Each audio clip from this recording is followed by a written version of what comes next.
Bonjour à toutes et à tous. Aujourd'hui, je vais vous présenter le jeu Danger. Danger est un jeu pour 3 à 5 joueurs à partir de 10 ans pour des parties d'environ 25 minutes. Dans Danger, votre but est de faire le plus de points possible.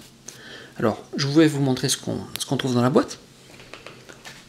Vous trouvez d'abord un petit carnet comme ça. Bon, vous avez compris, dans chaque colonne, comme on va jusqu'à 5 joueurs, on met un joueur. Sur chaque ligne, on marque nos points lors de chaque manche. Au bout de 3 manches, on arrête la partie et on fait notre total. Celui qui a le plus de points a gagné. Voilà. Ensuite, outre le carnet, on trouve dans la boîte des cartes. Je vais vous montrer ça. Alors, regardez ce qu'on trouve. Les cartes que l'on a dans la boîte ressemblent à ça. Vous voyez, vous avez des cartes à jouer numérotées qui vont de 10 jusqu'à 59.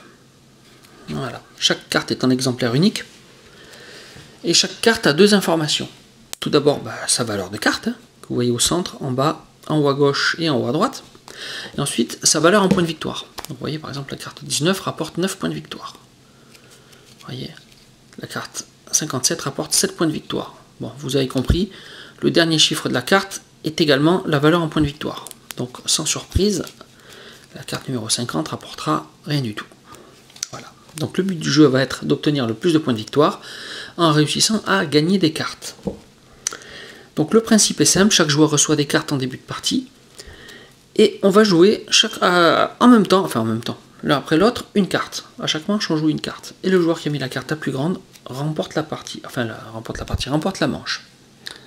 Le but est d'avoir le plus de points de victoire à la fin. Vous allez me dire, ouais, c'est bébête comme jeu, parce que si juste on pose une carte, la plus grande remporte le paquet, le pli. Où est l'intérêt? L'intérêt, c'est qu'il y a des petites règles supplémentaires qui font tout le sel du jeu. Et ces règles supplémentaires, c'est par exemple que lorsque vous avez une suite parmi toutes les cartes que vous avez gagnées, toutes ces cartes s'annulent. Donc quand on va gagner des cartes, on va faire en sorte à ne surtout pas avoir de suite. Parce que si on a des suites, ça nous fait perdre des points. Ensuite, on compte nos points et nos suites par colonne de dizaines. C'est-à-dire qu'on va faire une colonne pour les cartes qui vont de 10 à 19, une colonne pour les cartes qui vont de 20 à 29, une colonne pour les cartes qui vont de 30 à 39, une autre pour 40 à 49 et une autre pour 50 à 59. Et pour chacune de ces colonnes, seule la carte de plus faible valeur et qui ne fait pas partie d'une suite sera comptabilisée comme faisant partie de nos points finaux pour la manche. Donc ça veut dire que il faut éviter de se récupérer les 10, les 20, le 10, le 20, le 30, le 40 et le 50, parce que on va être obligé de se les mettre en haut et ça va nous faire perdre des points. Et tout faire pour essayer de récupérer des cartes de forte valeur et faire en sorte qu'elles soient seules. Et ça va être très difficile. Bon, alors pour vous expliquer un petit peu mieux tout ça, on va faire une petite partie simulée, comme ça vous allez mieux comprendre. On va faire comme si on était 3 joueurs. Bon, j'ai déjà fait la préparation de la distribution des cartes. Donc là, on a 9 cartes pour le premier joueur, 9 cartes pour le deuxième et 9 cartes pour le troisième. Si vous avez bien compté, il en reste une. Celle-là, on la sort du jeu. Alors là, bon, j'ai pas fait le draft, mais normalement on fait un draft. En début de partie, en principe, chaque joueur reçoit 9 cartes. On en choisit 3 qu'on garde. On en donne 6 à notre voisin de gauche. Ensuite, parmi les 6 qu'on a reçus, on en garde 3, on en donne 3 à notre voisin de gauche. Voilà, comme ça nous permet de faire notre petite stratégie et d'essayer de garder des cartes plus ou moins fortes en fonction de ce qu'on veut faire. Bon, écoutez, on commence. Vous allez voir ce que ça donne. Alors, je regarde mes cartes. Qu'est-ce que j'ai comme carte? Vous voyez, j'ai beaucoup de vin. Alors, ce que je vais faire, c'est que je vais jouer une carte un petit peu du milieu au départ. Parce que je sais pas trop ce que je vais faire, donc je vais jouer la 22. Allez, je pose la 22. Le joueur qui est à ma gauche, lui, il doit jouer une carte aussi. Alors, qu'est-ce qu'il va jouer, le joueur qui est à ma gauche? Bon, ça va, il n'a pas de risque de faire une suite, mais il n'a pas envie de mettre des cartes trop fortes maintenant pour les garder plus tard. Par exemple, vous voyez, typiquement le 36 qui rapporte 6 points de victoire, il va essayer de se la garder pour plus tard. Il va essayer de laisser passer la 37 et la 35 avant. Non, la 35, c'est moi qui l'ai, donc enfin, c'est lui qui l'a, donc ça va être difficile.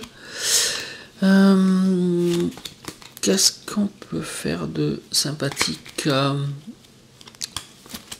il y a le 22 qui est sorti, donc il va jouer Bon, lui aussi, il va jouer un petit peu une carte de milieu au départ. Il va mettre la 31. Voilà. Il rapporte qu'un point. S'il peut l'avoir, c'est très bien. S'il la perd, c'est pas trop grave. Voilà, il va mettre la 31. Et le joueur qui est à droite, lui, qu'est-ce qu'il va faire? Regarde un petit peu tout ce qu'il a. Alors, il y a du 22, il y a du 31. Alors, est-ce qu'il embête ou est-ce qu'il essaye de faire des points? Alors, il sait que c'est le 31 qu'il va prendre.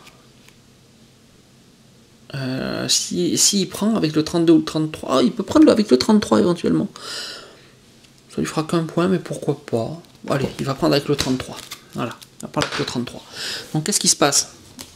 La carte numéro 33 remporte le pli. Donc on va faire les 4 colonnes là. 10, 20, 30, 40, mais il n'y a pas de 50. Donc, première colonne, la colonne des 20, là il gagne 2 points pour l'instant.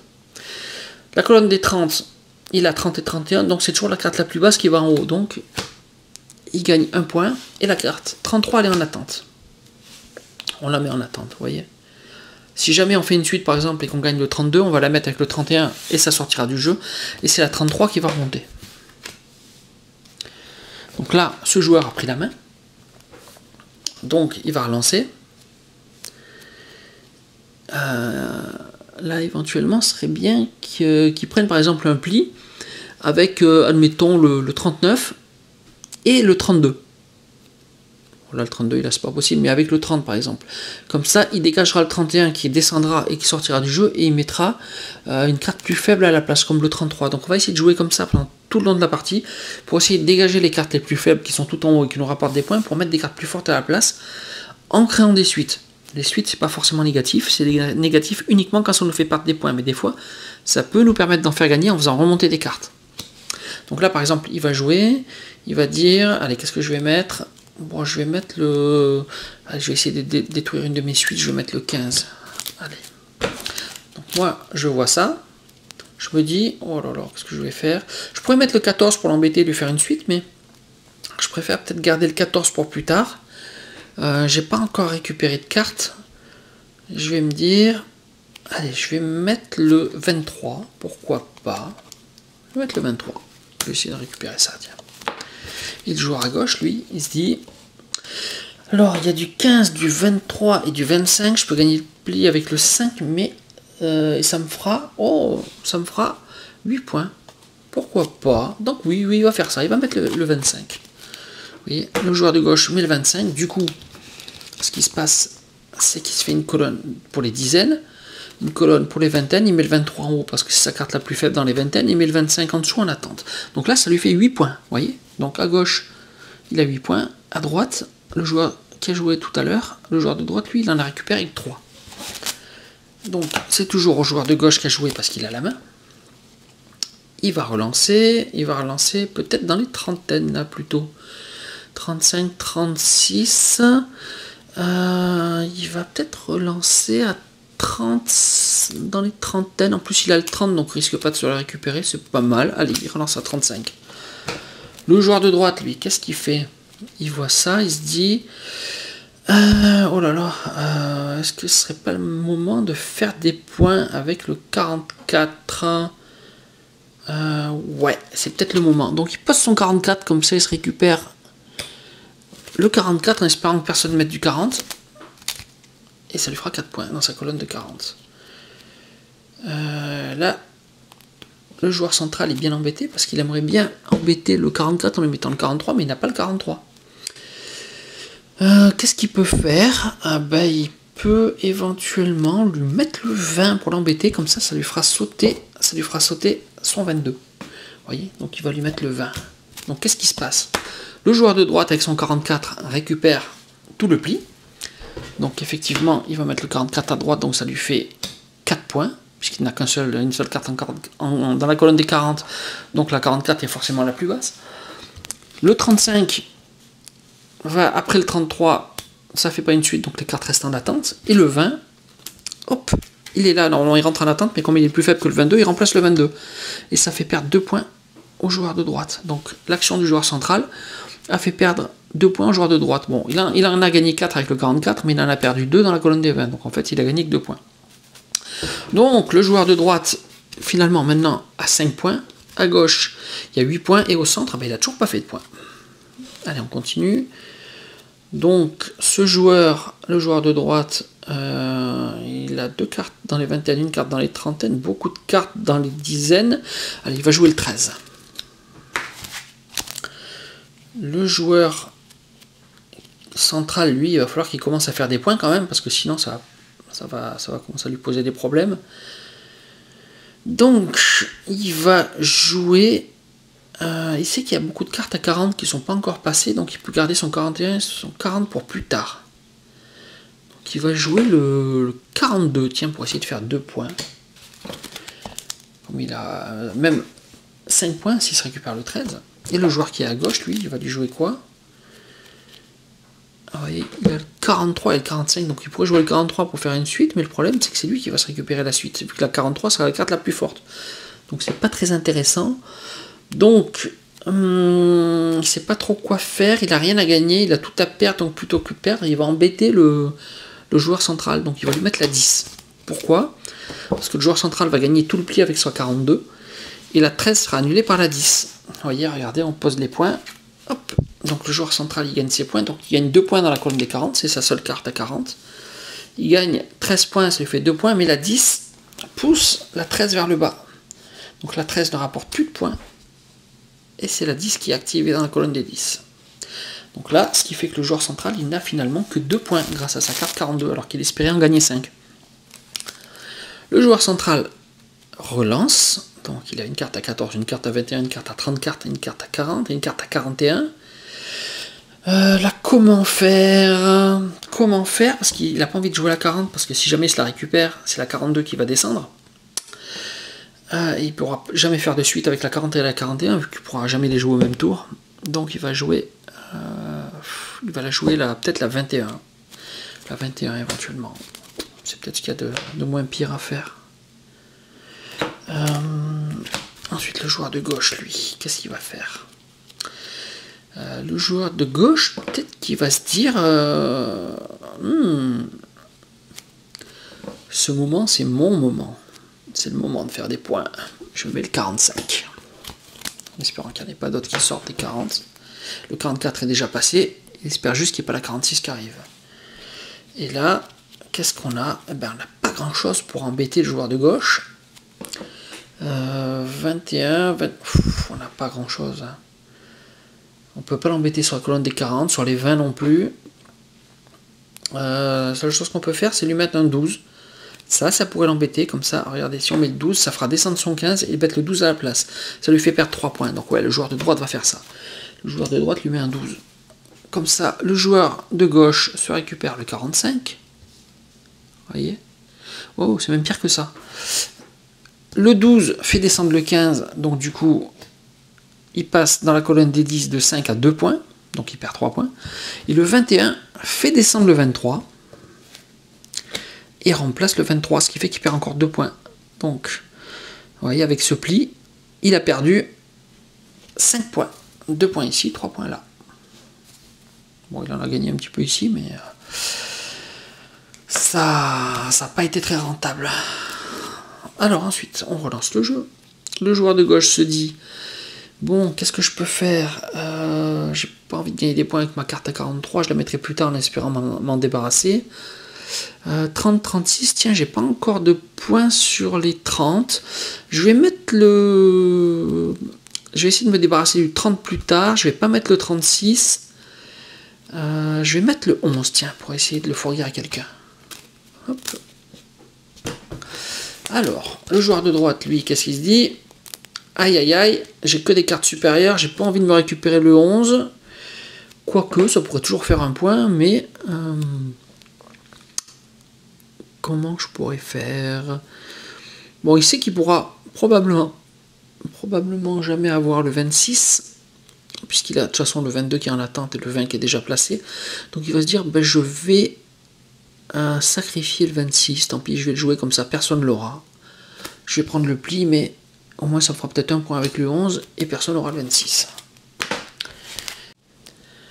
Bon, là, le joueur central doit jouer, et il se dit, qu'est-ce que je peux faire d'intéressant? Le 40 et le 41, ça m'intéresse pas, parce que ça va me faire perdre des points sur la colonne des 40. Le 14, bah, ça me rapporte rien. Par contre, il y a un super coup à jouer avec le 34. Pourquoi? Parce que j'ai pas encore de carte sur la colonne des 30, ni sur la colonne 26. Et si je me récupère le 11, ça fera une suite avec le 10, ce qui fait que je vais faire remonter mon 13 que j'avais, qui était en attente. Et ça, c'est le meilleur coup à jouer. Donc je vais faire ça. Regardez. Hop, je joue le 34. Du coup, le joueur central gagne toutes ses cartes. Ce qui fait que, regardez, là ça devient magique, ça fait plaisir. Comme on n'avait pas encore de 20, la carte numéro 26 rapporte 6 points. On avait la carte 13 en attente, on se récupère la 11, donc ça veut dire que la carte 10 et 11 font une suite, donc elles sont sorties du jeu, elles dégagent, et la carte 13 remonte, donc je gagne 3 points sur la colonne des 10. Et comme j'ai aussi gagné la carte numéro 34, la carte numéro 34 devient la carte la plus faible dans la colonne des 30, ce qui fait que maintenant j'ai 15 points de victoire. C'est pas beau ça? Moi j'aime beaucoup, je trouve que c'est très joli. Ça fait plaisir. Allez, le joueur central relance un nouveau pli. Il a vraiment pas envie de se récupérer les cartes 40. Il va essayer de les fourguer à quelqu'un pour plus tard. Il va relancer à 14. Il va relancer à 14. Allez. Donc là, le joueur de gauche, il voit ça, mais ça lui fait pas plaisir, mais... il va peut-être essayer de se récupérer. Oui, la carte numéro 30, s'il la joue, ça n'a aucun intérêt, puisqu'il n'a pas encore de carte à 30, mais ça rapporterait 0. La carte 43, ça lui fait perdre 2 points, donc lui, il va jouer la 36. Hop, il va jouer la 36, en espérant gagner ses 6 premiers points sur la colonne des 30. Et là, le joueur de droite, lui, s'il prend la 36, de toute façon, il peut pas gagner le pli, il a pas assez de cartes assez fortes. Donc, qu'est-ce qu'on peut faire pour embêter les autres? Alors, 34, 32, 24, 21, 16, il peut pas embêter grand monde. Il peut pas embêter grand monde. Donc, il va jouer la 16. Il va jouer la 16. Voilà. Comme ça, c'est le joueur de gauche qui se récupère la carte 36, on n'a pas pu l'empêcher. Hein. La 14 et la 16, ça fait une suite 14, 15, 16. Toutes ces cartes sont sorties du jeu. Elles passent dans la zone catastrophique. Hop, voilà. Donc, ensuite, le joueur de droite relance. Alors, 24 et 32, qu'est-ce qui l'intéresse? S'il pouvait récupérer ce pli, ce serait pas mal en jouant la 32.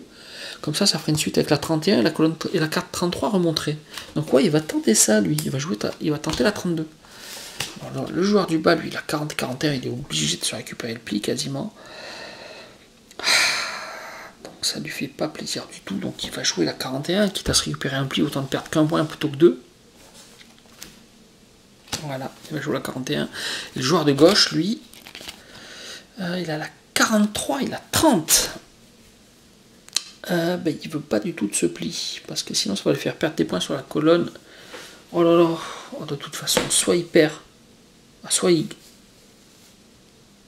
non, il va... s'il joue la 43, il perd, par contre s'il joue la 30, il embête les autres. Bon, il va jouer la 30, voilà. Donc comme ça, c'est le joueur de droite. Non, c'est le joueur du bas qui a joué la 41. Donc, ouais, ça va pourrir le joueur du bas, en fait.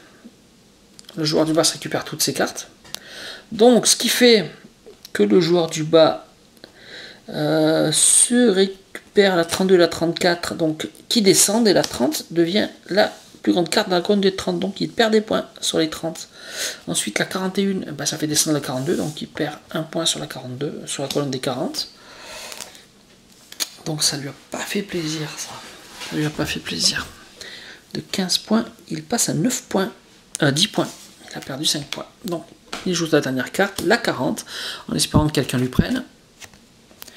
Le joueur de gauche joue la 43. Très bon ça pour le joueur du central. Et le joueur de droite joue la 24. Donc, ce qui fait que le joueur de gauche se récupère la 40 et la 43. Donc, la 45 et la 43 descendent. c'est la 40 qui prend la place, et la 24, ben, ça fait une suite 23, 24, 25, et toutes ces cartes forment une suite qui sort du jeu. Zone catastrophique, ça s'en va. Bon, mais voilà, la partie est finie. La partie est finie, donc on compte les points, on regarde ce que ça donne. Donc toutes les cartes qui étaient en zone catastrophique, la 14, 15, 16, 23, 24, 25 pour le joueur de gauche, les suites ça dégage. Les cartes en attente ne rapportent qu'un point, ça dégage.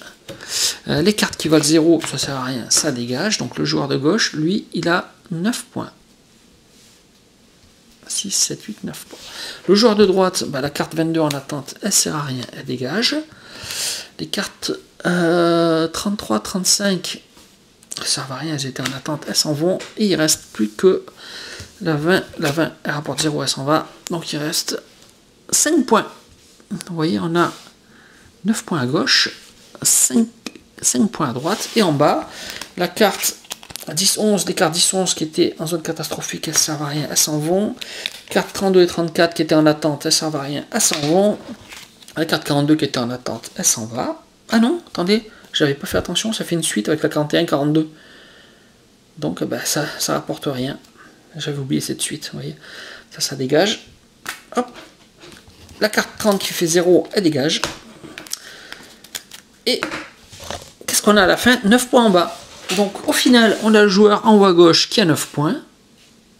Le joueur en haut à droite qui en a 5. Et le joueur central qui en a 9. Voilà. Donc il faut être vigilant et bien regarder à chaque fois si on a des suites, si on n'en a pas. Des fois on peut le zapper, on peut passer à côté, donc il faut faire attention, surveiller son jeu et surveiller celui des autres. Mais ce jeu est vraiment très intéressant, il est beaucoup plus subtil qu'il en a l'air et il est beaucoup plus surprenant que ce qu'on pourrait y croire. Quand on voit le jeu de base et les règles de base, on a l'air que c'est tout bébé. Je vais y arriver. Quand on regarde le jeu de base, on a l'impression que c'est tout bébête et que c'est pas très intéressant. Mais finalement, c'est un très bon jeu, vraiment très très sympa. Je vous le conseille, donc n'hésitez pas, si vous passez dans le coin, passez à la boutique, venez en chercher. Il est très bien, vous allez vous régaler. Allez, bah écoutez, merci d'avoir regardé cette vidéo. Je vous dis à bientôt. Au revoir. Allez, maintenant il faut tout ranger. Bon, vous me direz, il n'y a pas grand chose à ranger, donc il y a moyen de gérer. Regardez. Je crois même que je vais réussir à le faire en direct. Soyons fous. Oh, j'ai flingué un protège-carte. Zut. Paix à son âme. Tant pis. Regardez, je vous donne même en bonus comment on range la boîte. C'est pas beau ça? Voilà, comme ça si vous ne saviez pas comment ranger la boîte, maintenant vous savez. Vous pouvez dire merci. À bientôt.